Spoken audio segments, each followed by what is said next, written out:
Piny owacho buo migao mar mwandu manie buo lowo koro chano medo usuru e mwandu makamago mikelo e pacho ka endi kowuok e pinje maoko. Kaluwore gi jatend migao no Salim Mvurya, mwandu machalo clinker kachiel kod gypsum osebed kikelo e pacho ka endi kowuok e pinje maoko, kata obedo ni mwandu go to nitiere pacho ka endi. Jatend migao no bende okone gichano kelo kanyakla jokuny mula kod minerals mamoko matindo tindo e kor gwenge. Mano gidwa rwako gi e buo migao mag sagas kendo keto negi tenge kuonde moyiedhe mag kunyo mwandu go eko.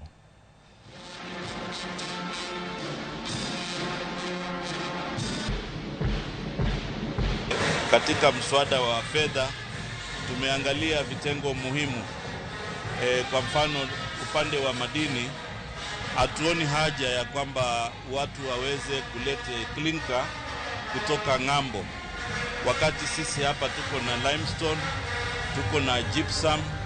Kwa hivyo ndio maana tukaweka hapo gharama kidogo ya wale ambao wana import mambo ya clinker na gypsum, na ndio maana tumesema kwamba artisanal miners wote katika Kenya ambao sasa ni kama zaidi ya 1,000,000 tutaweka katika vyama vya ushirika, tuwatengee sehemu zao za kuchimba migodi ili kusiwe na athari zile ambazo tunaziona sasa. Tunashirikiana na makanisa katika 31 counties sasa, na kwa sasa hivi tumekuja kusherekea makanisa kwa ubunifu wao na ile kazi wanafanya wakisaidia watoto na vijana katika kukua kimaisha